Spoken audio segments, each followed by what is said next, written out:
What drives a man to abandon the safety and certainty of his old life and risk everything on a perilous journey into the uncharted depths of a vast and mysterious jungle, all on merely the faintest promise of fortune and glory? 500 years ago, the Spanish conquistador Francisco de Orellana and his starving, disease-ridden band of men would ask this very question, as they found themselves hopelessly lost in the heart of the Amazon River. Surrounded by hostile, man-eating tribes, tormented by great swarms of insects, and facing danger and death at every turn, the golden dream that had lured them to this remote corner of the earth became a living nightmare as they battled simply to stay alive. Their epic and often harrowing journey would see them face off against mysterious lost civilizations, magic-wielding sorcerers, giant albino tribesmen, and fierce female warriors like the Amazons of Greek mythology. But were these claims really true, or was it all just the feverish delusions of a man pushed to the brink of madness by the unimaginable hardships he had endured? Born in 1511 in Spain, Francisco de Orellana grew up in a country that had only recently thrown out the invading Moors after 800 years of war. With this reconquest complete, Spain's militaristic energies turned towards the conquest and colonization of the Americas. By the 1530s, Spanish conquistadors had already conquered great swathes of the Americas, bringing about the fall of the mighty Aztec and Inca empires, conquests which made Spanish veterans of the wars incredibly wealthy, powerful, and famous. Their heads filled with tales of the recent discoveries and conquests in the Americas, young Spanish men looked west across the Atlantic for a chance to improve their lot in life, hungry for their own opportunity at winning gold and glory. This new world seemed filled with limitless opportunities. If Lady Luck smiled upon them, perhaps they too might bring about the fall of some great undiscovered empire laying deep within the Americas. It was this insatiable thirst for adventure and wealth that lured Francisco de Orellana to the New World in 1527, where he immediately signed on as a mercenary soldier and became involved in the ongoing Spanish conquest of South America. He quickly distinguished himself in battle, earning a reputation as a formidable fighter and competent leader of men. However, he was growing impatient with his progress and had ambitions of finding and conquering an empire that rivaled that of the Aztecs and Inca. He did not have to wait long for the arrival of what he saw as his golden opportunity. The New World colonies were gripped by rumors of El Dorado, a mythical lost city made of gold, commanded by a king who was so wealthy that he covered himself in gold dust every morning, only to wash it off again in a sacred lake in the evening, leaving the lake bed lined with a thick layer of gold. These legends captivated the imagination of gold-hungry conquistadors. The first man to discover and conquer this great city would win himself wealth and fame beyond imagining. In 1541, Gonzalo Pizarro, the brother of the famed conqueror Francisco Pizarro, the man who had kidnapped an emperor and brought down the Incan Empire, embarked on his own ambitious quest to find this mythical city of El Dorado. Orellana wasted no time in offering his services and was made Pizarro's second in command. Pizarro assembled an expedition force containing 220 seasoned veterans armed with crossbows and guns, 200 armored horses, 2,000 war dogs, and 4,000 chained and shackled native porters to carry the heavy stores of food, ammunition, and supplies.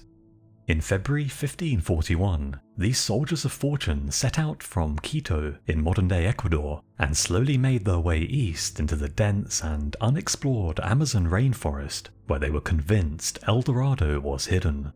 Somewhere deep in that dark and unexplored jungle lay an empire of gold just waiting to be discovered, a realm whose wealth might even eclipse that of the Inca and the Aztecs. Orellana was determined to be the one who found it and conquered it in the name of the Spanish king. The Spaniards knew that the journey ahead would be challenging and fraught with danger, but were confident that they would prevail. However, they had no idea just how far their resourcefulness and courage would be tested in the long weeks and months to come. Nearly a millennia of conflict had infused Spain with a martial culture that saw the majority of boys trained in the arts of war from a young age. It was a society that produced tough and unyielding men, characteristics that Francisco de Orellana and other budding conquistadors would need to draw on if they were to survive the unimaginable hardships that lay ahead. As the expedition delved deeper into the Amazon jungle, it quickly ran into serious trouble, and the hopeful and optimistic dream of finding and seizing control of El Dorado was soon eclipsed by the daily struggle simply to survive. Across rugged and treacherous terrain, the exhausted Spaniards hacked their way through dense forest and vegetation that was teeming with vicious mosquitoes and other biting insects, the men paying dearly for every mile of progress with their toil and sweat as the stores of body fat rapidly melted away. They grabbed whatever sleep they could amidst the deafening sound of an infinite rainforest that seemed to come alive with every sunset, as the unnerving sounds of bullfrogs, insects, monkeys, and other mysterious wildlife echoed across the canopy above. Torrential rainstorms battered the weary men, and flash floods threatened to carry them away in an instant, forcing the Spaniards to abandon their progress and seek shelter on whatever high ground they could find. As the days passed, supplies began to dwindle to dangerously low levels, as dreaded hunger, starvation, and then disease began to tear through the forlorn group of explorers. By Christmas Day 1541, the mighty band of conquistadors who had set out from Ecuador just 10 months before had been reduced to a sorry-looking group of walking corpses as they reached the Coca River.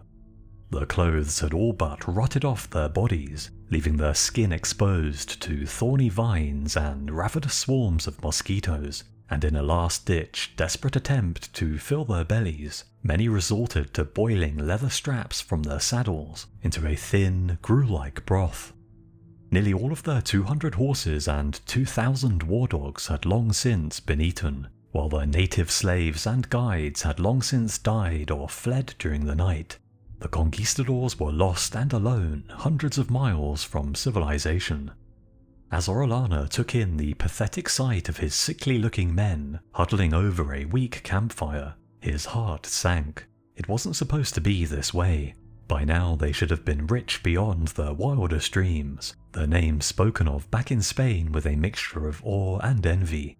The dream of gold and glory had become a living nightmare. Their only ambition now was to escape this hell with their lives, but getting this far had already nearly killed them. Returning back the way they came would surely be a death sentence.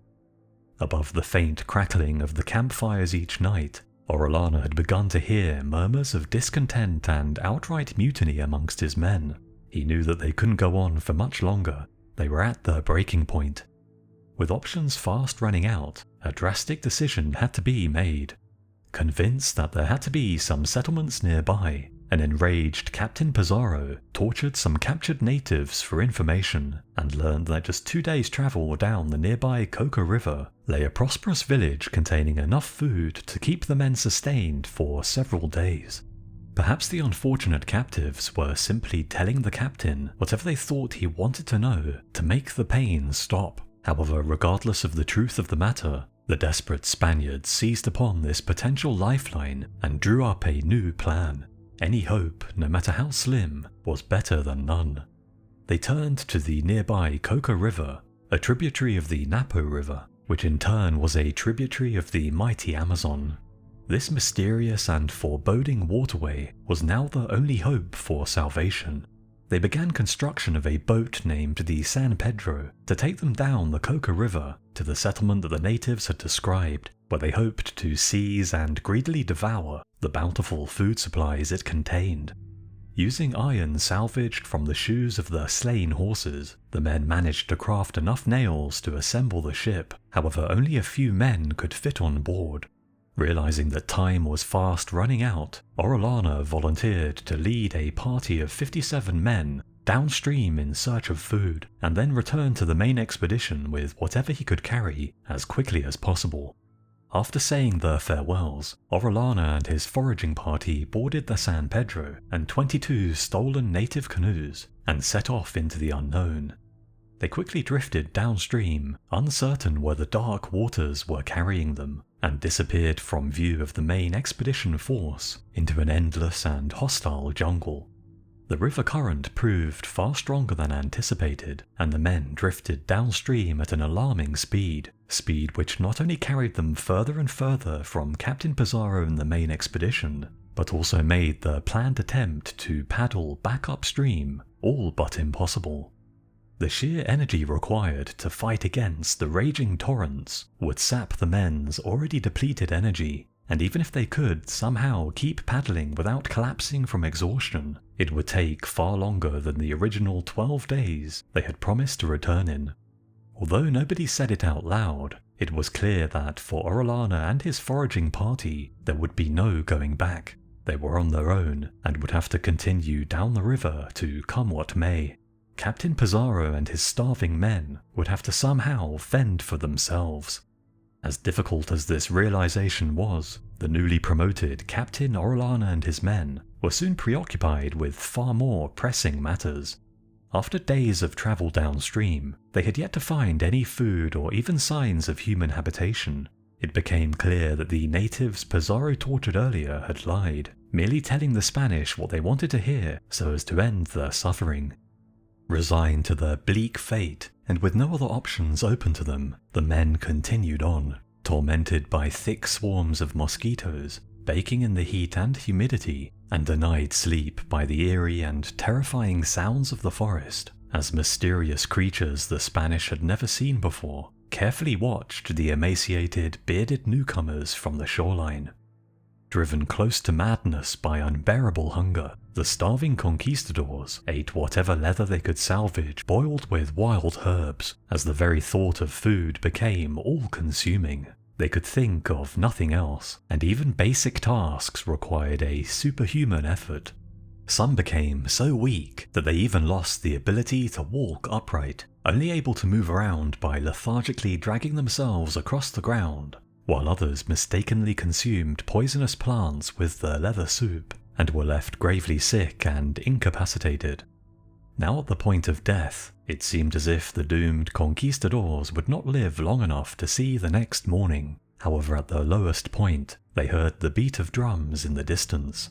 At first, the delirious men thought that the sound of drums might be some cruel mirage, a final torment invented by their fading sanity. However, the sound grew louder and louder, until they finally saw an inhabited village in the distance. The men rejoiced. Where there were people, there was food. However, the villagers gathering along the shoreline were brandishing spears and clubs, and chanting as though they were preparing for battle. Despite being crazed by hunger, the old discipline kicked in. The Spaniards gathered their weapons and prepared to fight for their lives. They beached their boat right on the edge of the village and leapt ashore bearing their blades and guns in a show of force that, despite their sickly appearance, was still alien and intimidating enough to drive the villagers out. As the natives fled into the surrounding forest, Orellana's men ransacked the village for every last morsel of food, gathered it in one central location, and took turns eating themselves silly, one shift gorging, while the other stood guard. As the men satiated their hunger, they noticed increasing numbers of native warriors gathering along the riverbank. It appeared as though they were not going to abandon their village without a fight. However, unlike his colleagues, Orellana was not the kind of conquistador to shoot first and ask questions later. He was a man who understood the strategic value of diplomacy. Orellana placed his sword on the ground and beckoned the villagers over, offering them mirrors, bells, and other trinkets that the Spanish had brought with them as gifts. Immediately the tension was diffused. The village chief appeared to be peaceful, and indeed curious about these hairy, pale newcomers to his lands, and Orellana's basic knowledge of a few different native dialects allowed the men to communicate using shared or similar words, coupled with a liberal use of body language. Soon, other chiefs and prominent men from nearby settlements arrived to meet with Orellana, and the Spanish learned that downriver lay villages, towns, and even great empires of incredible wealth, ruled over by mighty kings. These highly populated civilizations along the Amazon were said to be numerous, prosperous, and more importantly, rich in gold. The Spanish were intrigued. It was gold that had drawn them to this mysterious and unexplored river. With their spirits lifted by the feast, the conquistadors agreed to press on further down the river with a renewed resolve. Not only were they still alive, but they were within striking distance of achieving their original goal, to discover and conquer El Dorado, the lost city of gold. The men set about building a second boat and spent several weeks toiling in the rain, heat, and humidity, constantly tormented by clouds of mosquitoes that were so thick that the men worked in pairs, one labouring while the other fanned the insects away. With his fleet of 2 seaworthy ships, Orellana intended to sail down the Amazon, out through its mouth, and into the Atlantic. There he would resupply at Spanish settlements further up the coast, before heading back to Spain to petition the king for a second, larger, and better equipped expedition, one that would not only explore the full length of the Amazon, but also subdue every native tribe and empire it encountered. At the time, Orellana had no way of grasping the enormity of the journey he was undertaking. The Amazon stretches over 4,000 miles from its source in the Andes to its mouth at the Atlantic Ocean, and is over 50 miles wide at points. If successful, he would be the first European to make the journey, yet as he began to understand the immense scale of the river, his hopes only grew. After all, the great civilizations of the world had sprung up along huge rivers like the Nile or the Ganges. He was more convinced than ever that El Dorado lay somewhere along the banks of the Amazon, just waiting to be discovered. As the settlements along the banks of this great, snaking river grew ever more numerous and densely populated, the threat of starvation, for the most part, became a thankfully distant memory. However, this increased human presence would introduce a whole new array of challenges and dangers. Most of the natives Orellana and his men encountered early on in the journey were peaceful and even friendly towards the Spanish visitors, and happily traded or gifted all of the food and supplies Orellana and his men required to keep going. However, they would soon encounter more militaristic societies who were less than pleased by the intrusion of these strange outsiders in their territory. The chief of a friendly tribe called the Aparians warned Orellana that if he carried on downriver, he would eventually pass through the territory of a tribal federation that greatly outnumbered the Spaniards, a people who would not hesitate to kill them all on sight. Yet this would only be the beginning of the gauntlet, for after this hostile confederation of tribes lay an even greater empire that lived in a constant state of warfare with its neighbours, a sprawling chain of settlements ruled over by a warlord who could summon armies of thousands of warriors to the field in a matter of hours. The fortress-like villages were built on inaccessible islands, and while the warriors took prisoners as slaves, they killed enemies considered to be of high status or exceptional courage in dark ceremonies, and kept the heads of their unfortunate sacrificial victims as trophies in their houses. It was clear to all that the Spaniards' heads would make for prized trophies. As they began to pass deserted and still smouldering, burnt-out villages along the shoreline, it became apparent that this warning was no exaggeration. Just as the chief predicted, Orellana and his men ran into their first major battle just a few miles downstream from the peaceful Aparians. They were no longer greeted by civilians offering food and shelter, but by spear and club-wielding, animal skin-armoured warriors, and for the next 300 miles they would be harassed and attacked unendingly by the great chief's swarming armies, who are said to have pursued the Spaniards relentlessly without fear of death.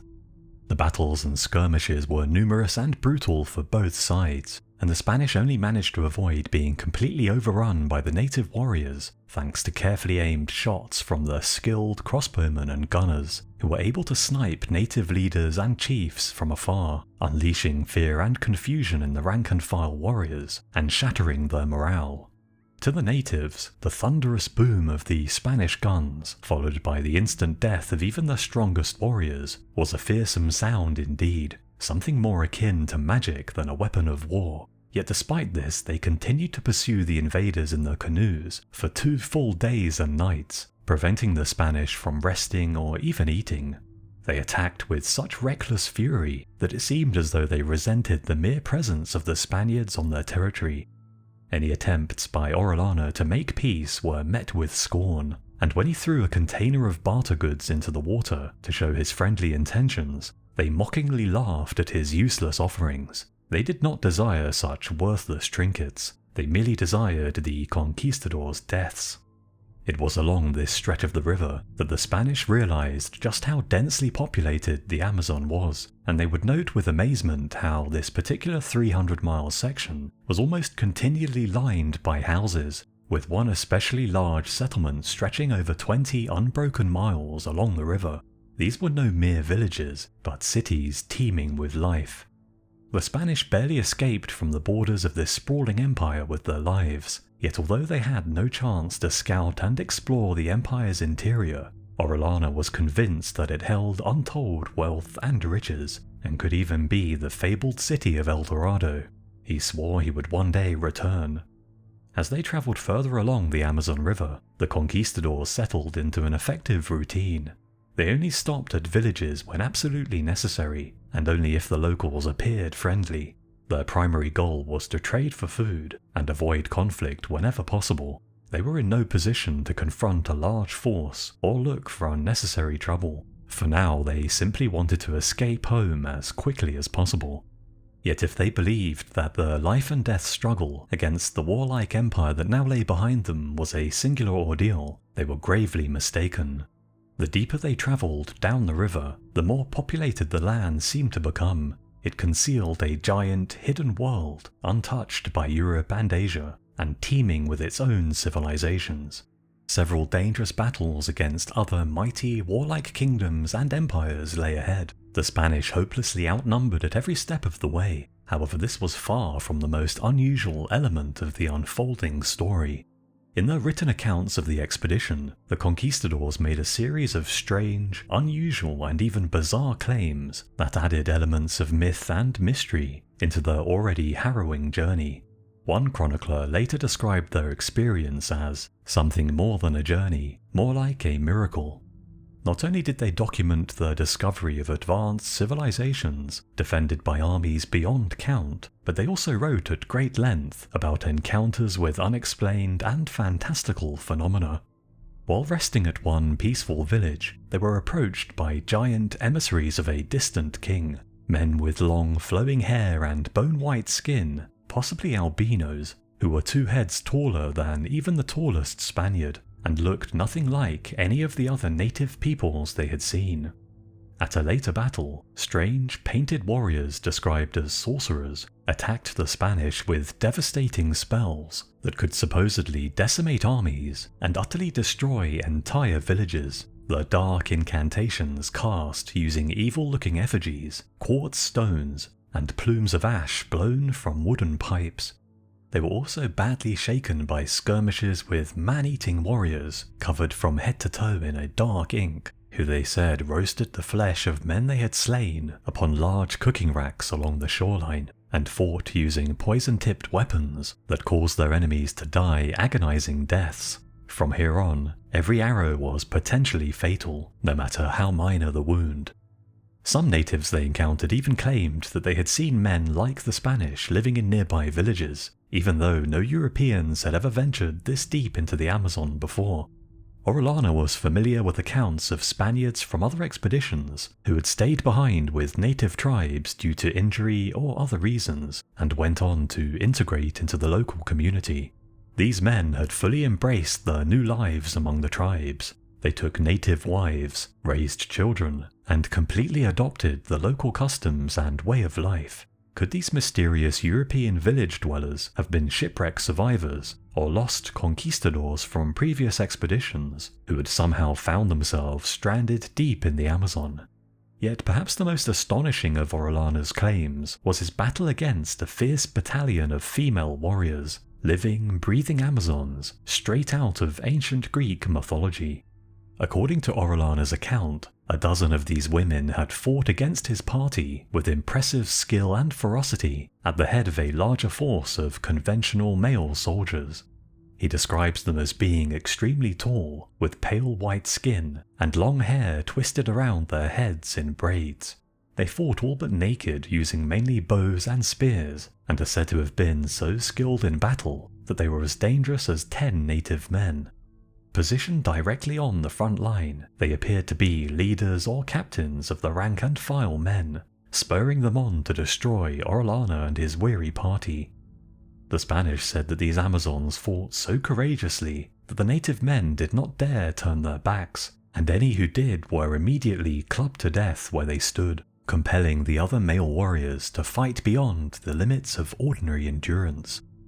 This fierce battle against a female-led army came close to finishing off Orellana's expedition, and the natives were only routed after the desperate Spanish launched a final win-or-die charge straight at the Amazon leaders, managing to cut down 8 of the women in brutal close-quarters combat.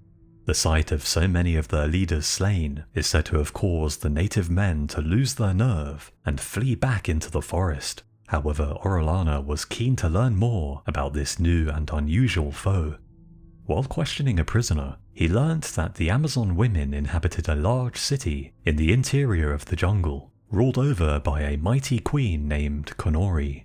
Her gold and silver-rich kingdom encompassed over 70 large settlements connected by a sophisticated network of roads, and the women lived in stone houses that were elaborately decorated with materials provided by their many vassals who were required to provide a regular tribute in exchange for peace and security.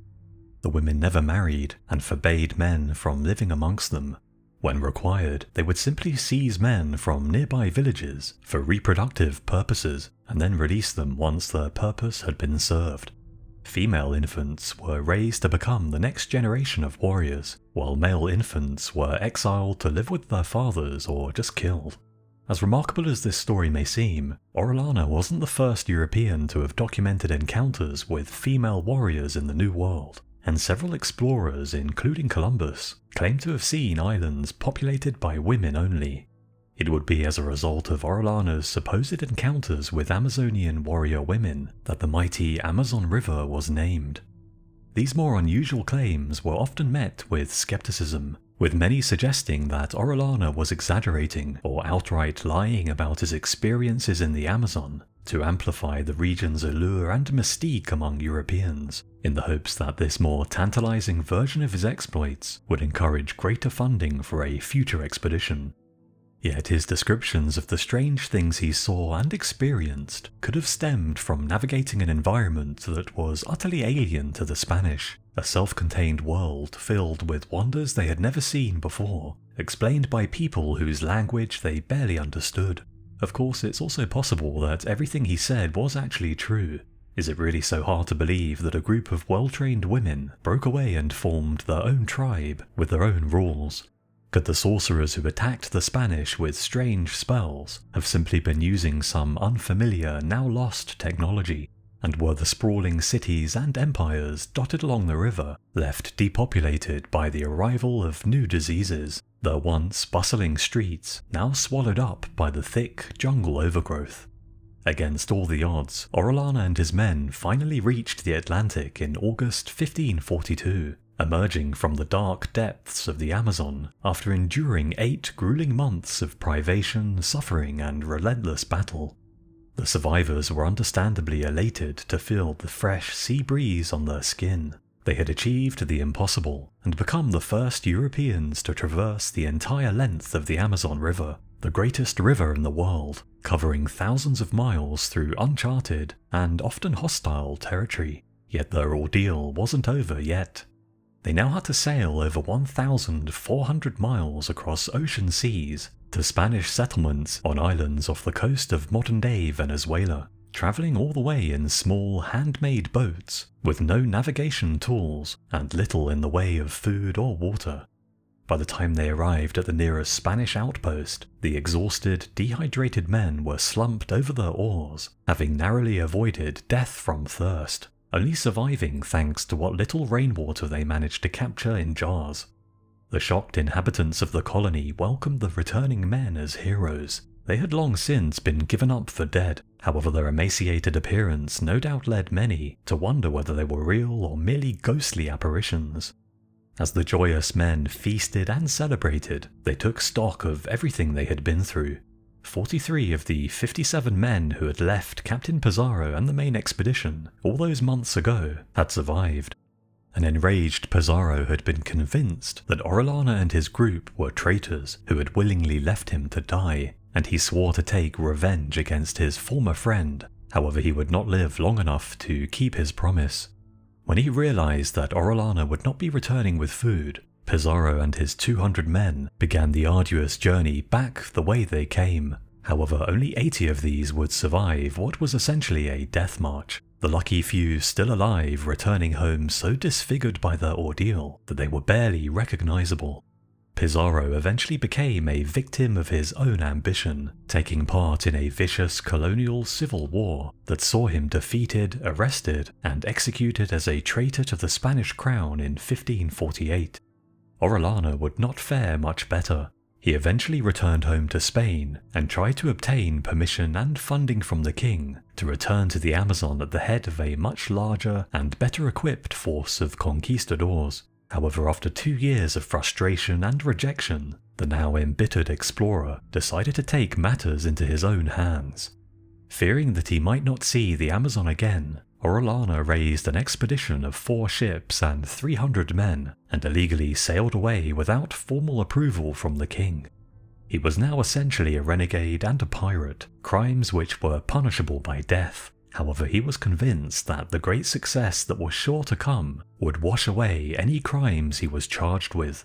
Discovering and conquering a vast, gold-rich empire along the Amazon in the name of the Spanish king would be more than enough to transform a condemned traitor into a celebrated hero.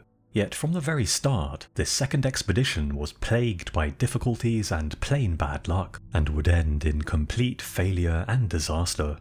Midway through the voyage across the Atlantic, a deadly disease outbreak claimed the lives of 100 men, tearing through the crew without mercy.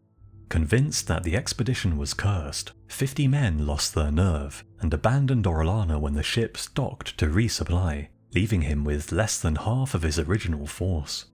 Despite these setbacks, Orellana decided to push on, his dream of returning to the Amazon as a conquering hero of Spain now bordering on delusional obsession. As he neared the South American coast, one of his 3 remaining ships mysteriously disappeared, never to be seen or heard from again, with all 77 colonists on board assumed to have been lost at sea. By the time Orellana reached the Amazon, he had already lost more than 2/3 of his original crew. Yet if he had hoped for some respite from this string of setbacks, he would be sorely disappointed. Things quickly went from bad to worse. The captain failed to rediscover the route he had taken all those years before, and instead only found hundreds of miles of virtually uninhabited jungle. Gone were the bustling cities that stretched into the horizon, the teeming communities of traders, warriors, and sorcerers that had so fascinated him, and the patchwork of hundreds of tribes, kingdoms, and empires that had promised so much. In its place was just an endless, empty wasteland, stretching like a monstrous serpent over the horizon. As he desperately scoured hundreds of miles of shoreline, Orellana could only find a handful of natives, dwelling in tiny hamlets consisting of little more than a few straw huts, most of whom attacked the Spanish on sight with the dreaded poison arrows. During this time, another 57 of his men perished through starvation, disease, or native attack. As their once inspiring leader set off on yet another no doubt fruitless search, the 44 surviving men of the original 350-strong Spanish force decided to abandon their mission and their captain and head home. Weakened by fever and hunger, and perhaps losing his grip on reality, Orellana is said to have died from grief, the pain of the loss of so many of his followers, coupled with the monumental failure of his plans, simply too great to bear. His grand vision lay in ruins. Had it all been just a dream? Was it a lie designed to obtain interest and funding from Europe? Or just maybe did even a fraction of the wonders he described once exist? now long lost to disease, warfare, and the relentless march of time. Let me know your thoughts in the comments below, and I'll see you again soon.